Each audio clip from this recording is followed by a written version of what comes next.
my way, man.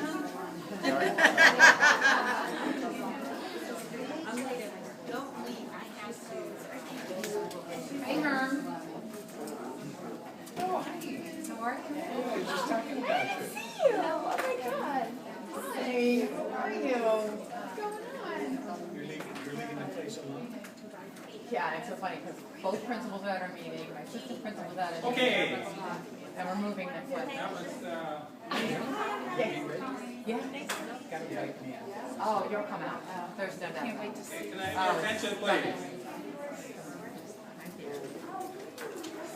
So I'm sure that you probably all don't know each other. So can we do this kind of really quickly? Just stand up, name and organization.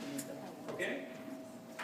I'm Sheena Blue. I'm with the Sloman Family Center for Autism and Related Disabilities in Delray Beach.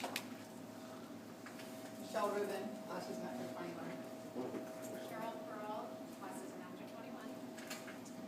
Dr. Sherry Kelly, Autism After 21.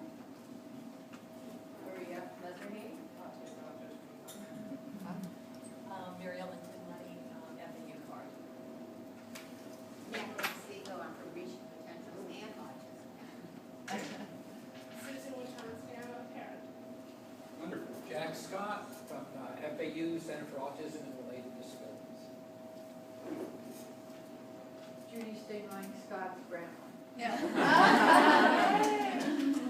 Pam Hiron with the Hour for Palm Beach County.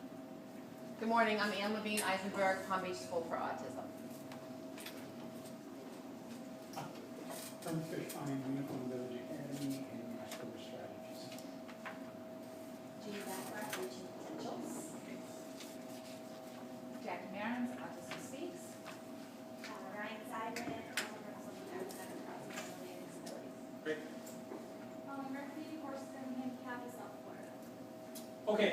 So I always have to ask, are you sitting at a table with someone you really can't stand? Not yet. Just Not yet. Not yet. I'll let you know. Okay. So basically, we're going to create, as Michelle kind of explained this to me, because I really don't know much about autism. I really don't. I have ADD. Shirley doesn't like me to say that, but I really do. My brain works very differently. I have a new appreciation for autism because when I was a kid, my brain does not work the way other people's brain work in terms of reading. Reading is painful for me, so I have a little bit of sensitivity to, I had to figure out ways of learning without having to read. And when Apple came up with icons, I was cheering. I don't know if you know how meaningful that was. That if I didn't have to look at a word, I could look at a picture and have it mean what it needs to mean to me. It was like a revelation. So, and I think the rest of the world has now figured out that video is how people are learning, right? So it's interesting. So that's all I know about autism. I will mention that Herm Fishbein has a program that he's involved in with Unicorn Children's Foundation, and they happen to be building a high school for autism, and we happen to be the architects for that facility. So that just happens to be a coincidence that I'm now kind of getting immersed in a lot about autism that I never knew before.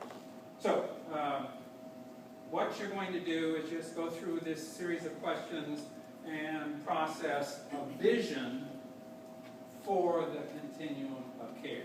Michelle kind of gave you an overview from her standpoint, but the concept here is that the stakeholders create the vision. Her stakeholders, for her organization, created their vision.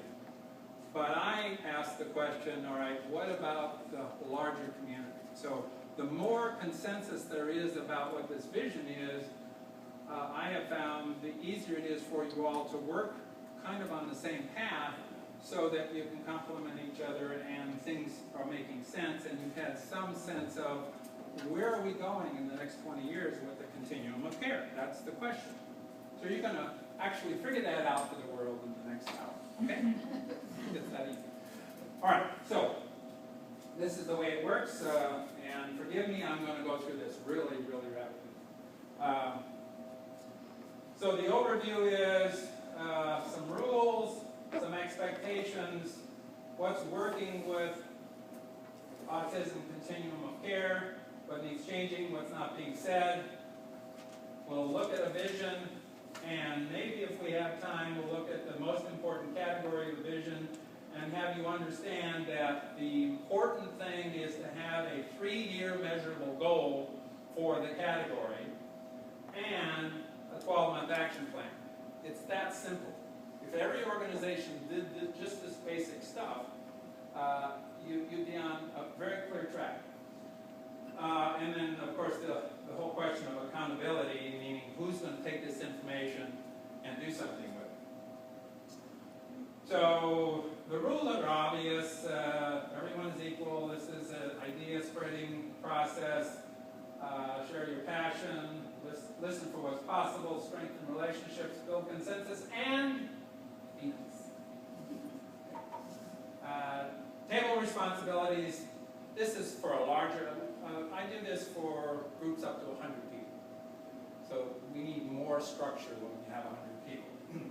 In this case, I will want one person from each table to just kind of stand up and be the spokesperson for that table. So let's do that right now. Raise your hand if you want to be the spokesperson for the table. I was going to say grandma. Okay. I'm gonna volunteer. I have a way of doing this more democratically. Okay, we got it. Good.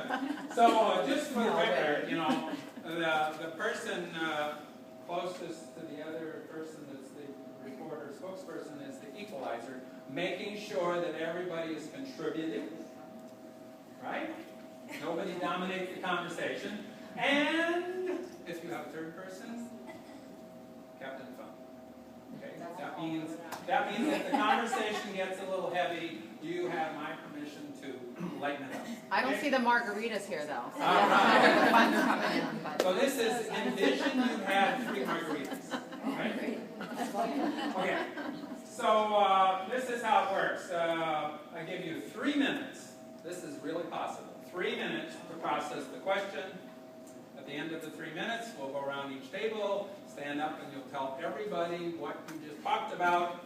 And the magic thing that happens, Shirley hears every word you're saying. And she types it perfectly. So, yes. And then in 2 days, you get an email with everything that was said. It's really an amazing thing. Okay. So expectations for the day. This is an important question, but I don't want to take the whole time to do it. Somebody just give me, just right off the top of their head, somebody just tell everybody what your expectation for the day is. Who'd like to just volunteer? What is your expectation for the next hour? Why did you come? Anybody want to tell everybody? Yes. An outline, like you said, over the next couple of years of what we all, as a group, are looking for adults with autism. Great. Basic. Okay. Hope. Anybody have I like any other that. Hope. expectation of why you're here? That was good. Hope. No? Is that it? Hope, she said. Oh, got it. Excellent. Excellent. Okay. Anybody else? Yes. Next. To understand the, to hear the articulation of the concerns for parents along with the industry or caregivers and kind of hear that discussion and come to a greater understanding of what those issues are. Great. Okay. Anybody else? Yes. Figuring out what other resources are needed. Okay. All right. Good. So everybody's here for the right reason, not for their coffee. Okay. All right. So what's working with the autism continuum of care? So we're going to now process this question. All you're going to do for 3 minutes, you all have paper, and the recorder is going to write down. These are bullet points. These are not having a conversation about it. It's 4 to 5 words, bullet point, what's working in the continuum of care with autism. So all you're going to do is rattle off all of the great things that are happening in this continuum of care that are in place today that you don't want to change. You're going to just acknowledge it, okay? There's a blank So- page. So this is just what's working. You got 3 minutes, and just rattle them off, bullet points. Go. All right.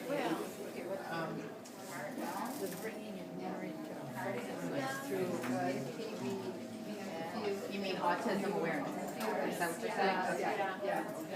Good. I like that.